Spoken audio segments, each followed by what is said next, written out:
Hello guys, it's been a few days since the disappointing match against RCB that I made a video on, and I'm sure a lot of CSK fans are feeling the same pain of losing to RCB. For me, it's not because we lost by that much, but because their social media and their staff mantra still haven't changed. I mean, if your leadership itself takes inspiration from people like Kohli, who is just a carbon copy of Mahatma Gandhi, as you can see in this image from the past, with how he asked Naveen, an Afghan tailender, to kiss his feet when the match was over and RCB was about to win? If that is the kind of people you have for inspiration, then you can imagine what kind of average fans they'll have too. By the way, that is just one incident. Kohli has hundreds of incidents humiliating other players. And if you look at a lot of our CSK main page social media posts since the IPL started, even when CSK was dominant, our social media philosophy still hasn't changed.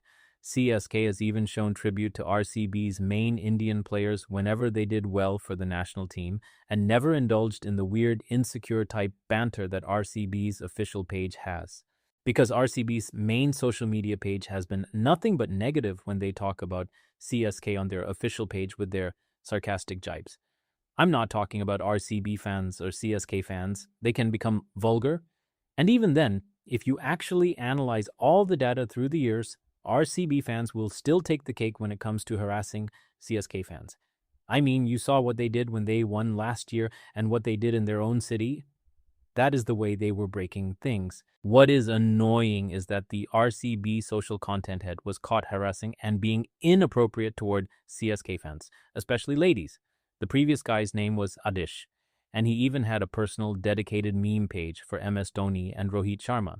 What is annoying is that the RCB social content head was caught harassing and being inappropriate toward CSK fans, especially ladies. The previous guy's name was Adish, and he even had a personal dedicated meme page for MS Dhoni and Rohit Sharma. RCB did fire him after the deaths of the 11 fans, probably because of the way he mismanaged their social media during that awful time. I don't blame them for doing that. As a corporate entity, I get it. What I don't understand is that they are still allowing this kind of nonsense with their social media, even when they are dominant. It's like they're still stuck in that petty political disputes and petty rivalries between Bangalore and Tamil Nadu, and they're infecting fans too. I mean, where do they hire these guys from? Some of these incidents were documented last year, before the Chinnaswamy ground got banned, and it looks like they're still not changing. But at least our CSK main social media doesn't behave like cheap hooligans. Our social media team shows decency, which reflects in the behavior of most of the fans too. Anyways, before we get back to the main problem of how we lost that match, I must give a special mention to David Miller, who did an amazing job in today's match against Delhi Capitals. I just caught the end of the match, but I was saying this even before the auction. In fact, before the main auction, I wanted to make a video on why David Miller would be perfect for CSK, that is, if we had bought him. We could have got him really cheap because we needed an experienced finisher along with Dhoni, Overton, or Dubé. We didn't have that, so we went for someone young. It's like the CSK management was fed up with being called Dad's Army and then decided to do a complete 180 and get a team full of young kids. What they didn't understand is that you need a blend of youth and experience. That always helps every team, and the best teams have that perfect blend. Even CSK at its peak used to have that. Having said that, we lost David Miller. Now, the main point of making this video, can CSK find a way to come back in this tournament? At this point, with the bowling attack we have, it is almost impossible. From what we noticed in the RCB match, this is something any expert would also know. I said at the start of the tournament that we have really good opening bowlers, and we expected them to do well. We have good middle-over bowlers. And the scary thing is Noor Ahmad. He looks like he's struggling a little bit like Rashid Khan was struggling a few years back. He is supposed to be the main bowler to lead our attack, but he looks like he's struggling. Experts such as Ashwin were saying he should probably bowl slower and that he's moving his hands too fast through the action, which is why the ball is going too wide, at least according to Ashwin. Also, the bowling attack that Ruturaj Gaikwad is putting out, with the resources we have and what is not in the regular playing 11 till now, there is a chance we can make it a little stronger. We might be losing a few matches initially, but we'll come back stronger. We have Gurjapneet Singh, who is bowling beautifully from what I'm hearing from Ashwin himself in the nets.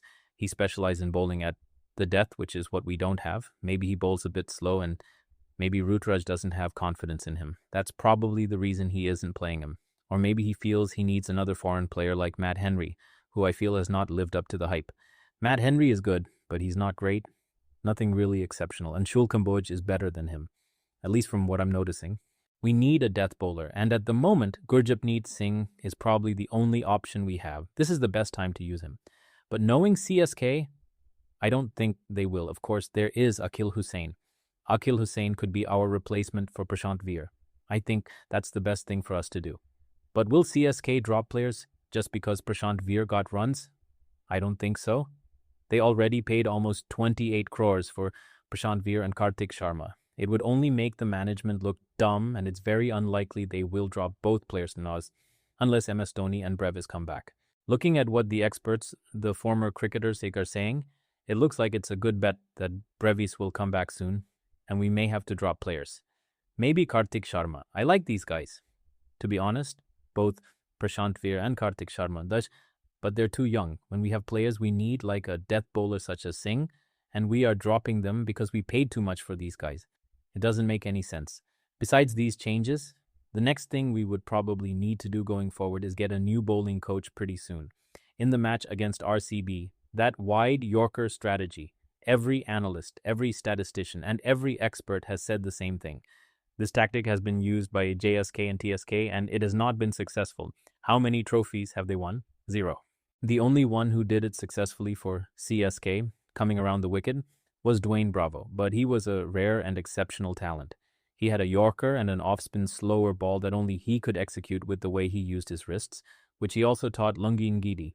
That is why I have to say we need to hire new coaching staff, not just drop 1 or 2 players after the season is over. I mean 1 or 2 coaches, starting with Fleming. I think Fleming has had a good run. He has been successful for CSK mostly. And now we can definitely say it is because of Dhoni, but his strategies are not looking like he is trying to update. He looks like he is sticking to old plans. The fielding is another issue. It is really bad, especially for a young team.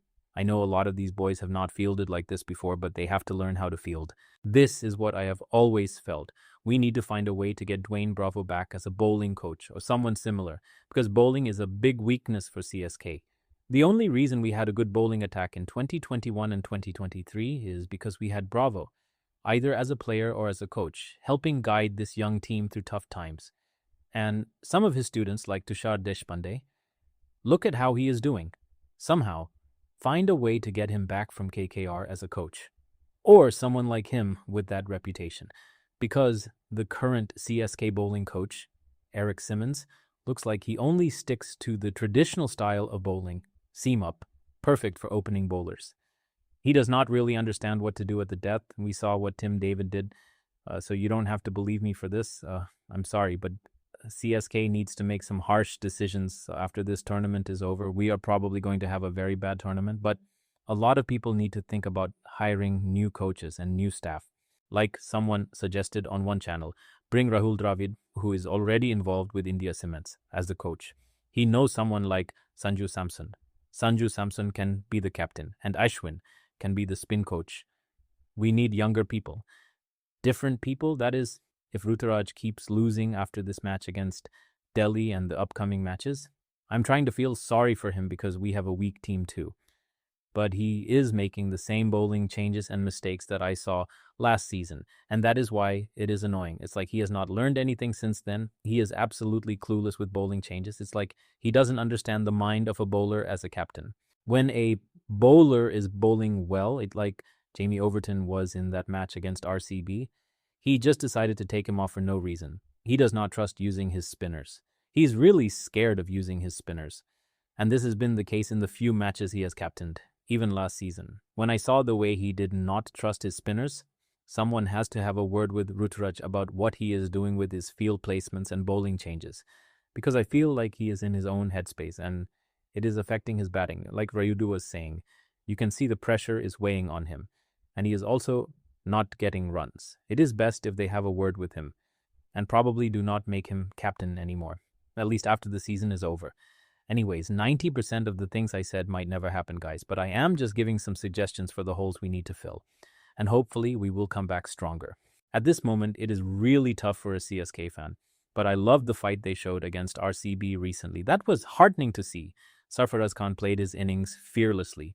I like the way Prashant Veer showed his talent with the bat. Really good potential. Jamie Overton was also good. We just needed one or two of the main batsmen like Sanju or Ruturaj to bat with them.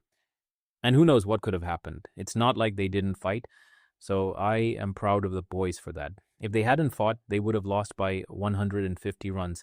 And at one stage, I honestly thought that might happen. We need to make some really good decisions with the captaincy and other areas. Let's see what happens. Please, boys, like and subscribe to the channel.